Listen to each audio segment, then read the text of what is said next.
Hey, what's going on, everybody? I do hope you're all still being safe, and I hope you're all healthy, and I hope you're all singing a ton. We're gonna go a little crazy in this video. We're gonna go a little wild, and I'm gonna teach you and take you through a mini lecture that I put together for you on the acoustics of singing. And I'm trying to answer some of the most common questions and show some of the most common questions I've been getting recently about the acoustics of singing. So this is gonna get a little nuts. So grab your cup of coffee, grab a cup of tea, maybe a glass of wine if it's in the evening. Sit back, relax, and have some fun. All right, let's do this. All right, so we are here in Voiceprint. And if I just go ahead and click record here, here's kind of what the normal spectrogram would look like, which is totally cool. You can use it this way. But personally, if I click over here to the power spectrum, I just feel like this is easier to visualize what I'm trying to show you right now. These blue things are the harmonics of the voice, or of my voice. So if I just say on a low note right there, you can see all of these little harmonics. Now, I'm gonna bring in the formant line here, okay? So here's the main principle that I want. Well, let's go ahead and start talking about some of the basics here. When there are two or more of these harmonics below this first formant, that is considered it will sound like chest voice, or we're going to also call it open timbre, as Ken Bozeman refers to it in his books and in his pedagogy. So when you resonate the first harmonic with the first formant, like so,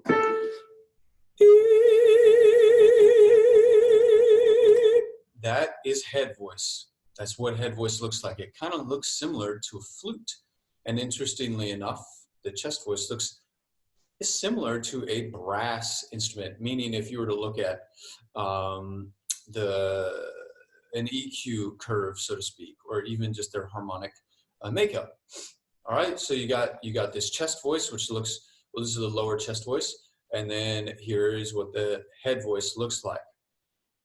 Now, here's what happens, okay? That's all good and well, but this is where a lot of, I think, jargon comes in, but I feel like the spectrogram can get rid of that and can answer a lot of the questions that we all have. So when you're down low,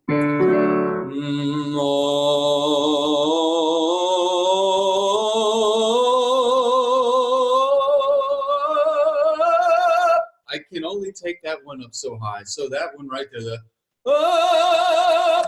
that starts to get into almost like a yelly type of sound.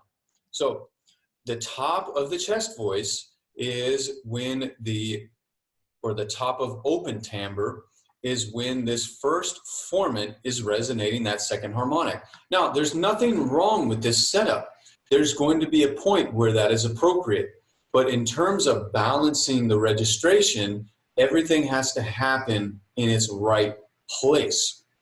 So this, unfortunately, is instinctive to do, to say, hey, well, let me just record that so you can see that. Hey, you see that?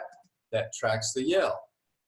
That's the second harmonic there. Now, that's fine, okay? But what if we don't want to do that by default? What if we want to find more of this mixed configuration? What does that look like?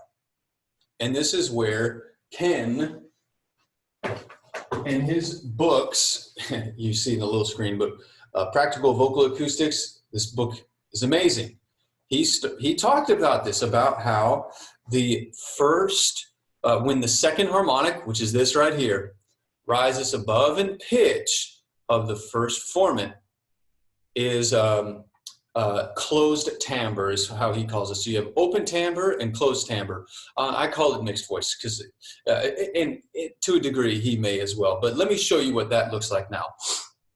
So let me hit record again here. So if we go,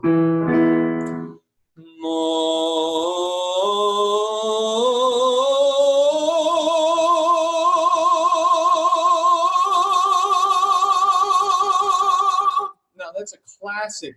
That is classic mixed voice right there. Now, let me do that slower, okay? So as I go through, you're gonna see these harmonics shifting through the formants. And a very important thing is gonna happen. And so two things are gonna happen. The first is you're gonna see this second harmonic right here rise above in pitch, okay? So the first formant will let go. It's starting to happen. Now, this is the next key, which is this second formant. It's going to start taking the dominant boost right there as I continue to sustain. There we are. And now the third harmonic is the loudest harmonic in the spectrum and in my sound by a significant amount, actually. And this is a very common strategy. Another book I've talked about before is this book, Resonance in Singing, Donald Miller. This book is brilliant and amazing. And he talked about this second formant tuning strategy and observed some really amazing singers, Maria Callas, Luciano Pavarotti, Ethel Merman, actually, who's the queen of belting, right? Well, she didn't really belt, she didn't yell like Barbra Streisand does, who Barbra Streisand would actually typically boost the second harmonic, like I showed earlier. But Ethel Merman, who's the queen of belting, approached her high voice like this, very similar to how Pavarotti would do it. So really interesting to see that. Now, check this out. Once you get into this closed timbre, this is the resonance that you take all the way to the top. Because if you want to have like a big, robust sound. So check this out.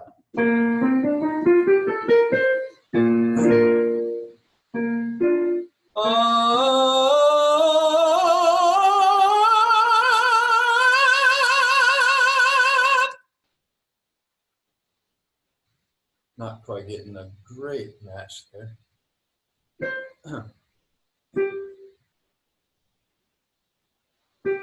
So if I just go like this, whoop, whoop, whoop, whoop. Now, the best I can get it right now. It's pretty good. That's high C right there. But to exemplify there, it's the same strategy. Also, I'm getting a nice boost here in my singer's formant range as well. So, and of course, it's at right around 2.5K, which is where you would expect to see that. And so that's definitely adding to the sound. But still, the loudest harmonic in my sound is this one right here. Now, this is not a video on how to do these things. I have videos on this already, and I have more to come. But this is a question I get all the time, is like the formants and harmonics. People want to see it. Now, I want to show one other thing. I'll do an F sharp scale, because you can really see how you start an open timbre down here. 3 harmonics below. Whoop.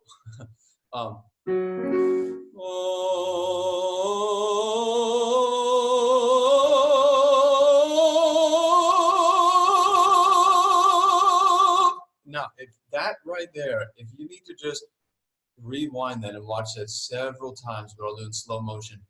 But this is the movements. Let me start all the way down here. So this is open timbre. Watch the harmonics move through.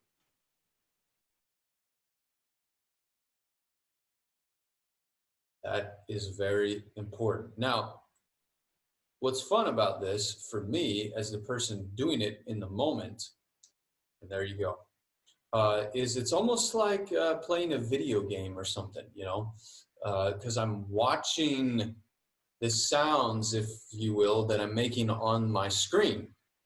And so, you know, if you have a Mac, I would definitely recommend looking into this. This is Estil Voiceprint. Unfortunately, I've not heard too great of things about the PC version, but the Mac version, this is what I'm using, and so you would get the same visual here. I do believe they have an iPad version as well. Again, I've not used that, so I don't know how well that works. Maybe someone in the comments can let us know if you've used an iPad version. Let us know, does that one work well? These are, oh, and one other thing that I want to talk about before I wrap this up is lower head voice. So the true head voice is this. When you resonate the first harmonic with the first formant. But if you bring that down to say like an F, it does not sound right. It starts to sound kind of funny.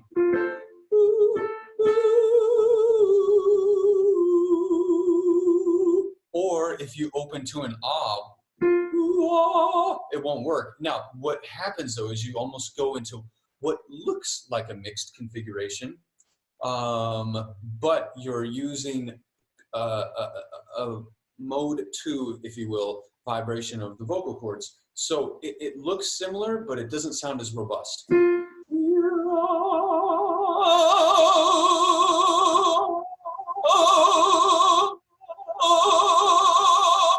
That's kind of a fun thing to do, is you can bounce back from like a headier one to the fuller robust one. I'm having to kind of change the vowels a little bit because my robust one isn't going to really kick in on the ah. So about the F sharp or the G. So I'm having to narrow a little bit more there. But that's why, because I'm trying to make it the exact same thing. So I think I'm just touching the tip of the iceberg here with this stuff, but I think this is very important. And I don't see many videos out there on this. And I know that a lot of people are wanting to learn about this stuff. So I wanted to put something out here for you. So here you go. Thanks so much for watching this video. I hope you loved it. If you did enjoy it, please give me a thumbs up, give me a like. Let's continue to spread the word. And if you haven't yet, come on, go ahead and hit subscribe to my channel, because I got a bunch more videos like this coming your way, and you'll be notified when I release those very soon. Until next time.